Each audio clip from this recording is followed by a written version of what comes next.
വിവാദങ്ങൾക്കിടെ കണ്ണൂരിൽ ക്ഷേത്ര ശത്രുസംഹാര വഴിപാട് നടത്തി ADGP MR അജിത് കുമാർ ഇന്ന് രാവിലെ കണ്ണൂർ മാടായിക്കാവിലെത്തിയാണ് ശത്രുസംഹാരത്തിന് വഴിപാട് നടത്തിയത്. തളിപ്പറമ്പ് രാജരാജേശ്വര ക്ഷേത്രം, കാഞ്ഞിരങ്ങാട് വൈദ്യനാഥ ക്ഷേത്രം എന്നിവിടങ്ങളിലും ദർശനം നടത്തി. തുടരെയുള്ള വിവാദങ്ങൾ, അന്വേഷണങ്ങൾ, ഇതിനെല്ലാം ഇടയിലാണ് കേരളത്തിന്റെ ക്രമസമാധാന ചുമതലയുള്ള ADGP MR അജിത് കുമാർ കണ്ണൂരിലെത്തിയത്. ഇന്ന് പുലർച്ചെ 4:30 മാവേലി എക്സ്പ്രസിൽ അദ്ദേഹം കണ്ണൂർ റെയിൽവേ സ്റ്റേഷനിൽ വന്നിറങ്ങി. അവിടെ നിന്നും മാങ്ങാട്ടുപറമ്പുള്ള AR ക്യാമ്പിലേക്ക്. പിന്നീടാണ് 2 ക്ഷേത്രങ്ങളിലും മാടായിക്കാവിലും ADGP ദർശനം നടത്തിയത്. ആദ്യം തളിപ്പറമ്പ് രാജരാജേശ്വര ക്ഷേത്രത്തിലെത്തി വഴിപാടുകൾ നേർന്നു.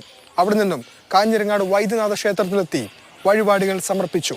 ഏറ്റവും ഒടുവിലാണ് പ്രസിദ്ധമായ മാടായിക്കാവിലെത്തിയത്. മാടായിക്കാവിലെത്തി ശത്രുസംഹാര വഴിപാട് നടത്തി. രഹസ്യമായിരുന്നു സന്ദർശനം. ദർശന വിവരം ആരോടും പറയരുതെന്ന നിർദ്ദേശവും ADGP നൽകിയതായാണ് വിവരം.